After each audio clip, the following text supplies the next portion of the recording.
Come on, Mo. Good boy. Come on. Welcome to Moments of Experience, a podcast inspired by my faithful best friend, Mo, a 14-year-old beagle who gave us moments of hope, compassion, and love during a time of tragic loss and life-threatening family illness. I'm your host, Jeffrey Smith, and I invite you to join me for powerful, uplifting, and sometimes even challenging conversations with some of the world's leading innovators in employee, patient, caregiver, and human experience. Together, we dive into the meaningful moments that shape us, move us, and inspire us to pursue our purpose in life. I'm glad you chose to join us as we explore the big and small moments that bring meaning to our lives and connect us to our true calling. So Maria, welcome. I am so excited to talk to you today. I've been really looking forward to this conversation. Me too. So I always start the show. I don't like canned bios. I think they're boring. So I always introduce my guest as who they show up to me as, who they are to me. And Maria Ross is an author, a researcher, a branding expert, and a change maker that proves to people-centric leaders and companies why empathy is good for both organizational performance and a thriving workplace culture. That's how you show up to me. I love that. Thank you. My new bio. Well, feel free to introduce yourself to the audience in any way, anything you'd like to add to that. Yeah, I'm doing this work with, like you said, forward-thinking teams and leaders to help them embrace empathy and leverage empathy in an efficient way so that they can achieve radical success. And I'm really helping them build stronger leaders, thriving cultures, and innovative brands in the marketplace. So my work spans working with companies to help them with brand strategy and messaging rooted in empathy, to doing keynotes, to doing internal leadership trainings, to doing conference events that really spread the message of empathy as a strength, not a weakness. Absolutely. And how I generally start the show is there's a reason why I invite my guests on. It's because there's been something that truly resonates with me about your work or is synergistic with what I do. So I really start with what I've learned from you and what has resonated. And you're really big on research. And in this show and in my business of employee engagement, we talk a lot about strategies that are steeped in science and evidence-based research, yet are executed based on true human connection. Yes, I love that. And I love when research just backs up being more human. Amazing how it does that, right? Yeah, but there's one thing that sets you apart from a lot of the guests I've had on who are experts in empathy and compassion. In healthcare specifically, you are across all industries, so you have a broader perspective. But what I've found is the people in healthcare that are teaching empathy and compassion and making healthcare organizations, either connecting them to those feelings or reconnecting after burnout or things along those lines. There's a great frustration around making a business case for empathy and compassion. There's great frustration when it comes up that, why do I got to build an ROI for compassion? But one thing I love about you is that's your wheelhouse. You embrace making the business case. You embrace showing them why it not only improves their company culture, but their brand and their business objectives and their metrics. You lean into that when a lot of the people I speak to in healthcare are frustrated by it. Yeah. Well, it's funny because I'm not, a data-driven analytical person. And I think my whole career has been spent trying to justify my intuition about things with data and research. And so, it comes down to empathy for the people you're trying to reach. And that's why I wrote, my previous book, The Empathy Edge, was really the business case for the skeptics to show them the data and the research that was out there around how empathy improves performance, engagement, retention, talent attraction, customer satisfaction, or in the case of healthcare, patient satisfaction, And, you know my personal story as well around the fact that a lot of this stemmed from my own experience in a hospital that really valued patient and family-centered care and subscribed to that philosophy. But subscribe to that philosophy, yes, because it's good for patients, but it's also good for the bottom line. And I love that they were able to embrace that both and thinking, that it could be good for our patients and it could be good for us financially. And I think too often we're trapped in these silos of believing that it's got to be either or. And it doesn't. If we've proven anything the last decade, it's that purpose and profit can coexist, and impact and compassion can coexist. And where organizations get into trouble is when they over-index on the emotional side of empathy and on the, well, it just means I'm caring. It just means I'm nice. It just means all these things that empathy actually isn't. And really understanding that the value it can bring to the organization and to leadership is much more tangible, at the same time as it provides this amazing experience for people that truly creates a human connection. So for me, it's sort of a like, why not? Why wouldn't you as an organization, as a leader, embrace this, especially in healthcare where, it does tend to attract people of an empathetic nature to do the work. But the reason many of them are burning out is because their empathy is not allowed to thrive within the constraints of process, within the constraints of bureaucracy, and within the constraints of expectation. And so when you have organizations that commit to say, we're going to run this for the good of our patients, and that's going to be good for our people, you kind of free up that natural empathy that a lot of those employees already had when they got into this profession, and you don't sort of beat it out of them because of the bureaucracy or because they have their hands tied and they're not able to really meet their patients where they are. I had an ER doc on one time, and she was talking about how she's timed the second she walks into a room, and how that makes more focus on the science of healing instead of the art of healing, which is the human side. Right. And what you miss when you do that. So you can actually miss what's actually good for the patient, or what will actually solve the problem, and ultimately, to be blunt, be cheaper for the hospital if they just took an extra 10 minutes with that patient to listen to them and really hear what they were saying.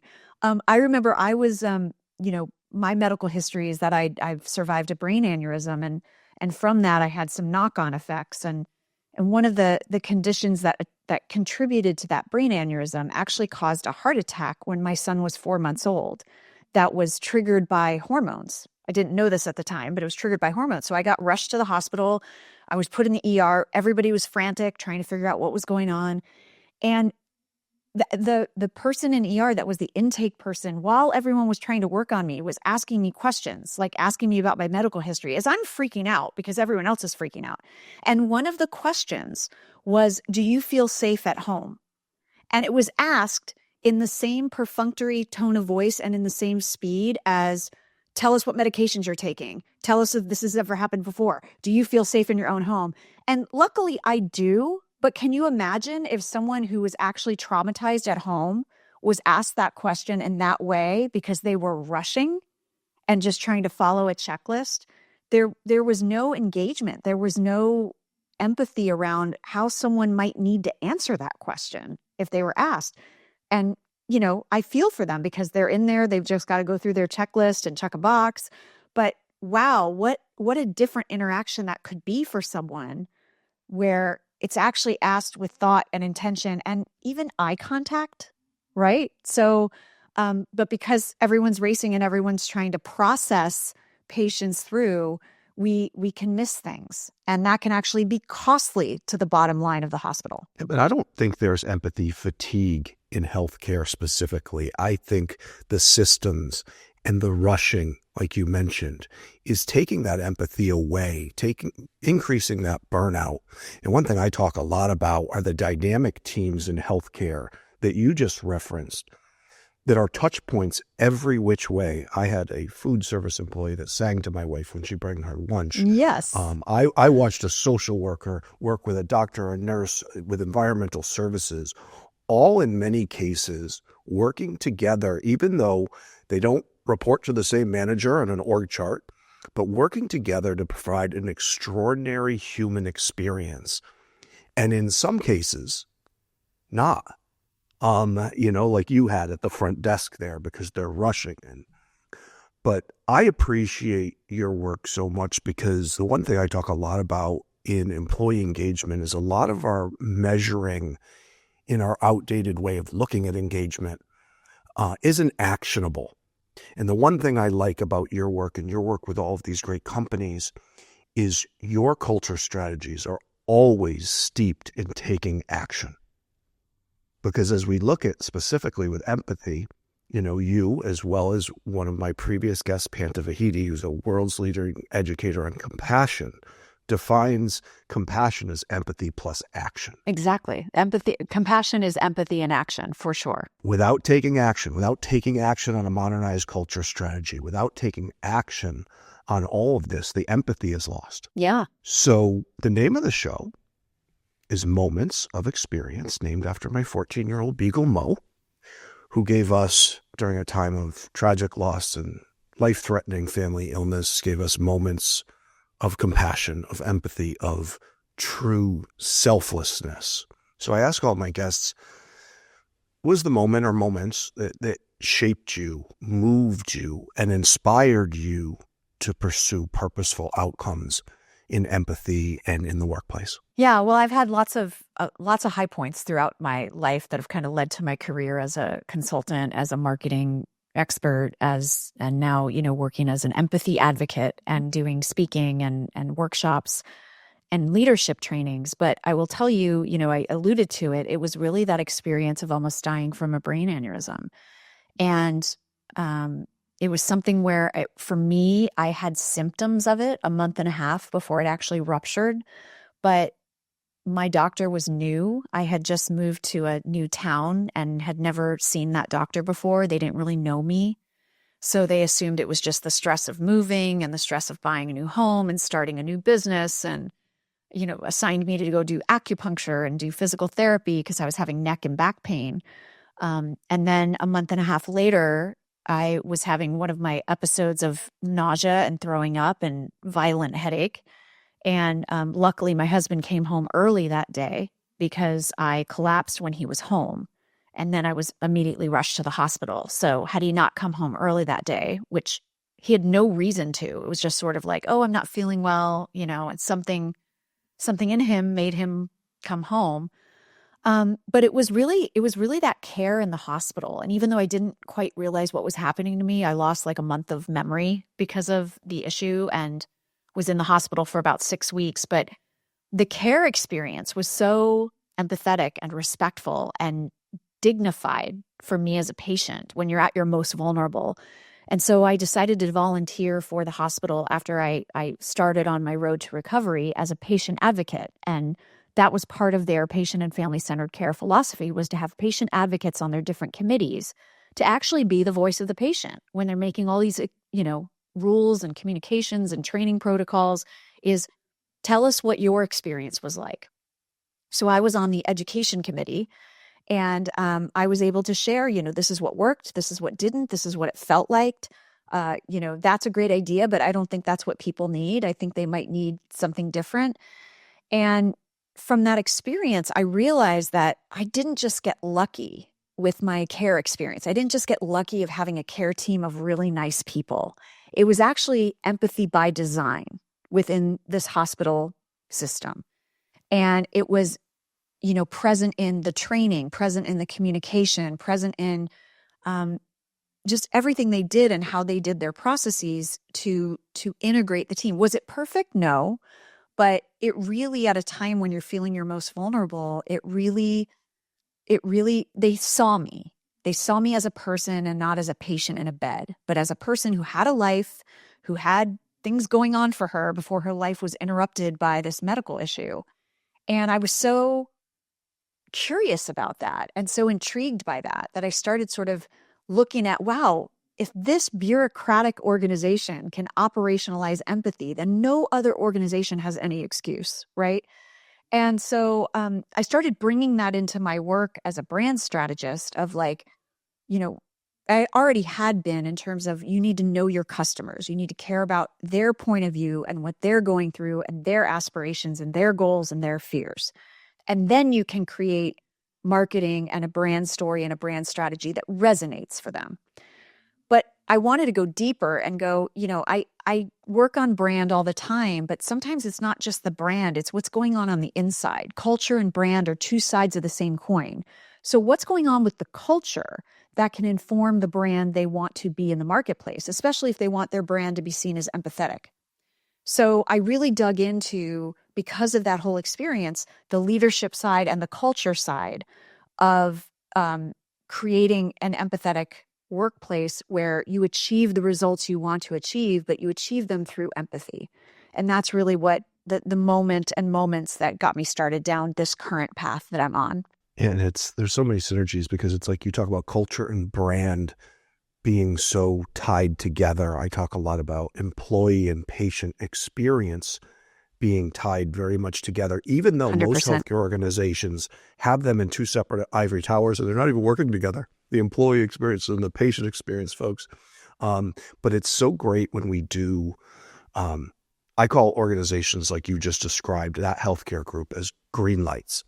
I view organizations that view their people as their greatest asset, a green light, and organizations that view their people as their largest expense, a red light.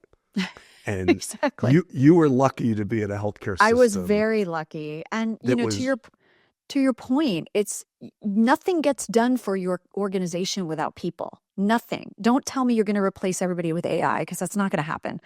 You can leverage AI as a thought partner and as a transformation catalyst for sure, but you still need people. You need people to invent, to create, to do the work, to interact with customers, to make decisions, to solve problems, to be innovative. If you don't treat that asset, let's talk about it like a human asset, right? That's your most important asset. It's not your buildings. It's not your equipment. It's not even your products. It's your people, because they are the ones that make it happen. And from a brand perspective, they're the ones that live out your brand in their interactions with people. So you can spend millions of dollars if you want on advertising, but if you don't invest in your people, giving your patients the actual experience that you promise in your advertising, you have just flushed money down the drain. And you talked about this group as operationalizing empathy. I am part of it's called a Loving Organization Consortium, and they're a group that goes into healthcare and uses love, compassion, and empathy at the core of every transformation decision, at the core of every system, that they intertwine it, at the system level in that to create impact across the organization. It's one of the most rewarding projects I've been working on. And it's great to hear that there are other, I'm actually going to ask you to tell me the name of the system that you did that, because we're doing research when we find other, what we consider loving organizations. Right. I call them bright lights. And I'm happy to tell you now, it's UW Medicine, University of Washington Medicine. I was at their trauma center initially, and then I was moved to University of Washington Medical Center for my rehab. But yeah, they're an amazing organization, and I'm so proud. I'm technically still part of the team. We haven't met in a while, but I'm still technically part of that team and a patient advisor for them. And, I'm just so thankful to them for the experience. And I was very fortunate that I got to speak at orientations. They sent me in as a sort of a patient advocate, a patient voice for their orientations to say, here's my experience here. And what I loved about that is their orientations were everything from new surgeons to new janitors in the same room. And it was so great to be able to tell them, no matter what you do, you are in patient care. Because whether you work at the cafe and someone goes and gets a coffee and just got told their wife has terminal cancer, whether you're a janitor and someone is looking for their friend's room and doesn't know their way around and is completely stressed, they're not going to get to them, you're giving them directions. you're always going to have an impact on the patient and the family experience in little or big ways. It's not just about saving a life, is what I always tell them. It's about all the other things that wrap around that experience at some of the most stressful times in people's lives. And I've told this story often, but I was actually at a large academic, and I'm not surprised to hear it's UW. In my dealings with a lot of the really great academic medical centers, they tend to prioritize these things. My wife was treated at Yale New Haven here in Connecticut, and I was actually there in my day job doing an all-day workshop around employee engagement and leadership development with the CHRO and with the CEO and the nurse leadership, OD and LD. We were bringing in different parts of the organization throughout the day. And when we broke for lunch, I had to be a husband. My wife was 800 yards away in the cancer center being prepped for a procedure. So I walked across the street, walked into her room. She was crying. Her nurse had her arm around her. And I walked up and I said, "Why are you crying?" And she said, "Because Gloria didn't bring me my lunch today. Gloria sings to me when she brings me my lunch." Aww. And it was just this moment, because here I am with whiteboards, PowerPoints, talking to the CEO of this healthcare system. But I was able to go back to the next session and really change the tenor of the meeting. And I'll tie this to you having a voice at UW and you being able to get across the patient experience, because a lot of organizations at high levels don't hear that voice. And when I told the story of the food service employee, the CEO of this health system just looked at me and was just like, it was almost this aha moment that you talked about. Every single touch point in a healthcare system or in any business has the ability to create extraordinary human experience or forgettable. Or, right. Yeah. Your people make or break your brand. I have said this ad nauseum as a brand strategist, is that, again, you can have the best looking logo, you can have the coolest advertising, you could have really fun, effective marketing. It just takes that one employee who's not happy, who's not engaged, who doesn't feel like they make a difference. And if you interact with them for 5 minutes, you may never be a customer again, or a client, or a patient, if you can choose where you're going, right? And so the CEOs that understand that are the ones that are going to win. It's that simple. They're the ones that are going to be leading their markets. They're going to be, beating the competition, and they're going to be winning for a sustainable long term. But it's that realization, because I know in my business of healthcare, many times they're just so focused on what you talked about earlier, the profits, the numbers, the everything, that they don't step back to think about, once again, the research, the evidence-based research that backs up being more human wins. And sometimes it needs to be pointed out. And that's one thing I like about having a lot of innovators on this show in employee, patient, caregiver, and human experience, because the stories they tell all back up what we talked about, that being more human wins. And sometimes it's great to get feedback from a lot of the listeners that say, "I never thought of it that way." Because they're so caught in the grind of the dollars and cents and the metrics and all of that. Well, I mean, that's to me, it's the most efficient and the quickest win if you can equip your people and optimize your leaders for being people-centric. You can try to cut costs in all these other areas, but when you de-invest in training and development, in continuous growth and learning, that has the biggest negative impact to your business. And I will tell you about an organization called Spark Effect, they are an HR consultancy, and they help leaders balance people-focused initiatives with data-driven inputs. And one of the things they do is they work specifically on CEO evaluations. And they work with boards, they work with compliance teams who understand this and understand that if they can really get a clear picture behind the KPIs, even if the KPIs look good, they're going to know about their long-term growth or failure potential by actually assessing their leaders at every level and understanding what kinds of cultures are they building within their individual teams. Because you might say, this is our company culture, but we all know that individual teams have their own microcultures. And if you as a CEO or as a board chairman or chairperson can understand your leadership and their strengths and their blind spots for building the right culture, you can more accurately predict your future success by saying what kinds of cultures are they building. And it doesn't matter if their KPIs look great. You've got to look at for the long term. That might have been a blip. That might have been a short term, command and control. Compliance works for the short term, but it won't work for the long term.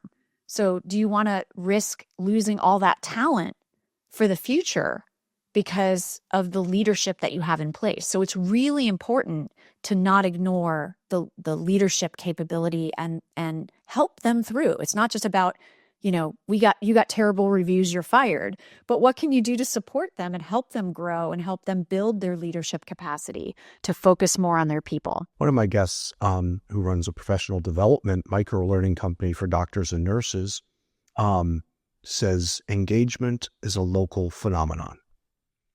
It's what you just said as far as, and it's what I teach healthcare systems, to look at engagement bottom up versus top down. Because when we measure at an organizational level, if we measure culture or engagement, whatever, an organizational level, it takes me back to one of the things I said at the beginning of the show. It's not actionable.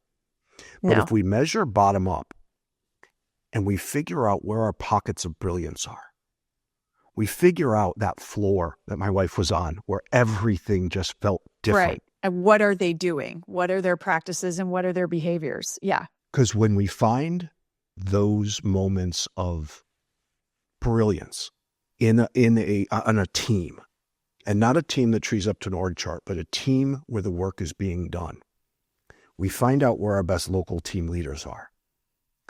And then we have something actionable. And we answer one question, and I say this all the time: how do we make more teams like our best teams? Yeah, exactly.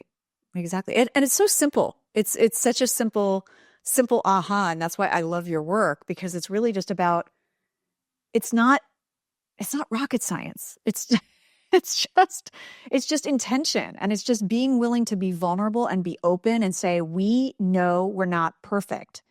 And our leaders need to know they're not perfect and need to be on a continuous growth journey. They need to have a growth mindset. They need to have resilience. If they balk at being assessed, for example, that's a signal right there that there's a problem, right? But I always say ego kills empathy. And I also got this from another expert in the field of coaching. I can't remember who it is off the top of my head, but ego kills empathy. So when the moment you start to think you know everything is the moment you're done growing and the moment you're done connecting with the people around you, because you have now decided, subconsciously, that you're going to tune out other perspectives and feedback and points of view. And the data also exists to show us that diversity of thought makes for better business decisions. So when you have people that come from different life experiences or different roles in the organization, they're looking at the same problem from a different angle.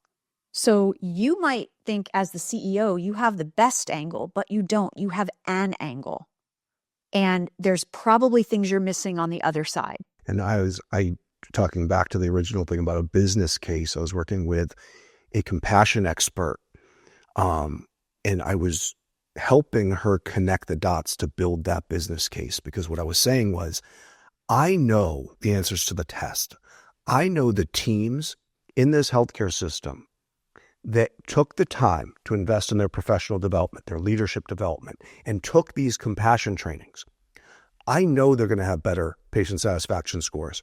I know they're going to have better employee engagement scores because they're all in.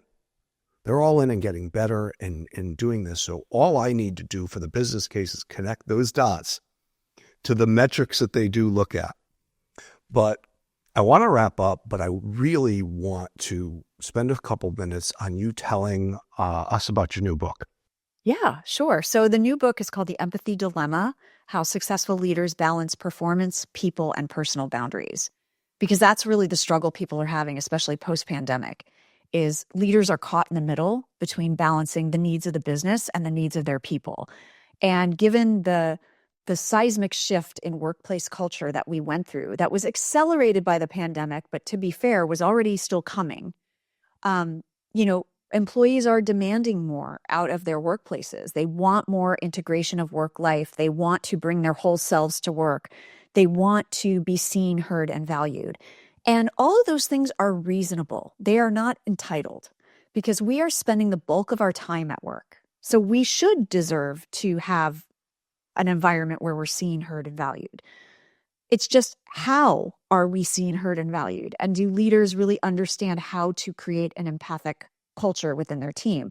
So the first empathy book I wrote, The Empathy Edge, was for the skeptics of building the business case, as you said. This book was really for the folks that said, yes, we love it, we're on board, but here's where it's getting hard. Here's where the challenge is. And so the book is based on 5 pillars that are the common traits among leaders who are both empathetic and high performing at the same time. I did a lot of research and hundreds of interviews to pull that out, and I found these 5 common threads.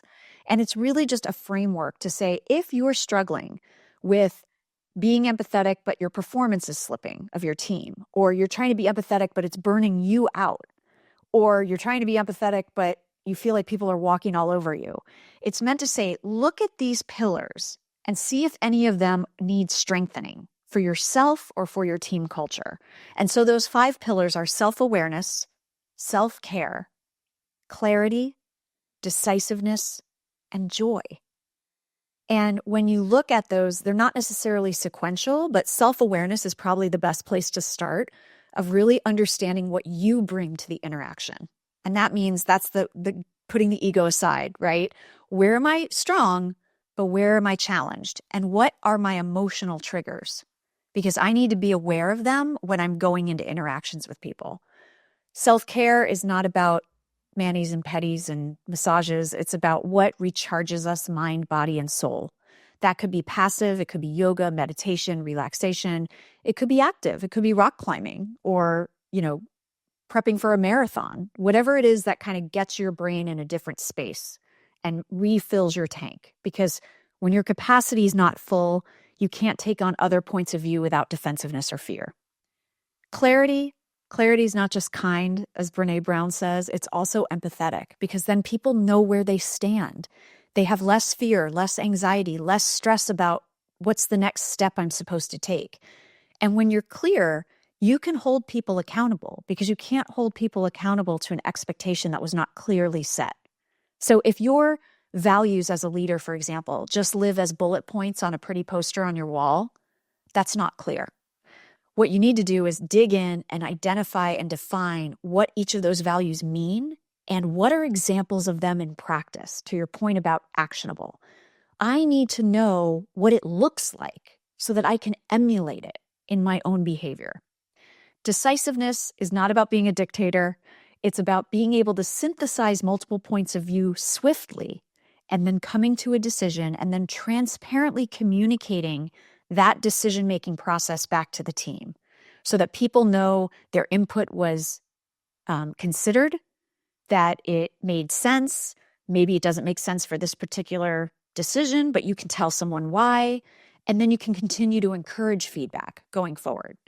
And then finally, joy, which was present, for every leader, regardless of environment, emergency rooms, police stations.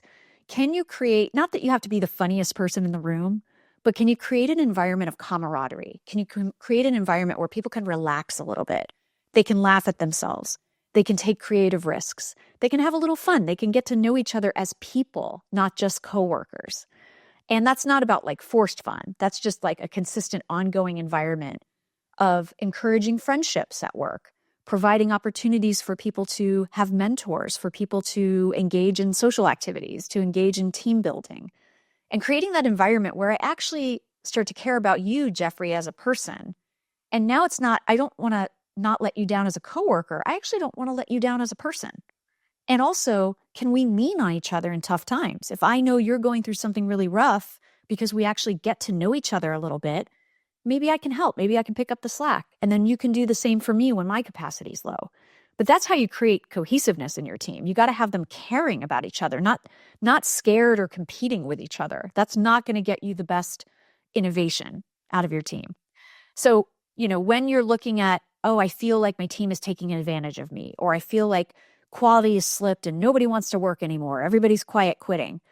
Look at these pillars and honestly assess, are any of these weak for me or for my team? And what are the steps I can take? And I offer some actionable and tactical strategies for each pillar in the book. But, the workplace is hard, where we've got 5 generations working under the same roof. We've got diverse perspectives and points of view, which is great, but empathy is required to help us harness the value of those points of view. So, we all could use some brushing up and strengthening of that empathy muscle. Yeah. And what I love is that you're giving people, once again, actionable advice, because you mentioned, I speak a lot about the shifting demography in the workplace and knowledge transfer between, generations that don't necessarily get each other, and how to combat that. So I think I would guess this book is going to be a really nice blueprint to start making a difference in those 5 pillars. So I hope so. And I have a recommended reading list in the back for folks that want to dig into certain areas in more detail. By the way, something you just touched on is just the last point. You know what the number one question, or the number one, if you rate 5 out of 5 to this statement, the number one factor in employee engagement is, and you just referenced it a minute ago, my teammates have my back. When people answer 5 out of 5, strongly agree, my teammates have my back, that is the highest touch point of employee engagement. It's the highest, so it's an indicator how engaged the team is? Oh, wow. And the most accurate engagement survey pulse there is, that question is skewed the highest. Yeah. And it's not about having to be you don't have to be best friends with everyone you work with, but you want to be able to care about them, and you want to be able to, with many of them, have a little fun, have a little levity, even when the work is hard and tough. And we all know work in healthcare is hard and tough and challenging. But do you have those people you can lean on and you can be supported by? So thank you so much. Great conversation. All the information, links to the book will be in the show notes. And thank you so much for being here. Thank you so much for having me. So great to connect. Thank you for joining us on Moments of Experience. I hope today's conversation touched your heart and inspired you to reflect on the impactful moments in your own life. Remember, it's the seemingly small moments that often hold the most significant power to shape our lives and the lives of those around us. So keep your eyes open and do your best to be authentically present. If you enjoyed today's episode, please consider subscribing, leaving a review, or sharing it with someone who might benefit from our discussions. Until next time, I'm Jeffrey Smith, reminding you to cherish the moments that bring hope, connection, and purpose to your journey.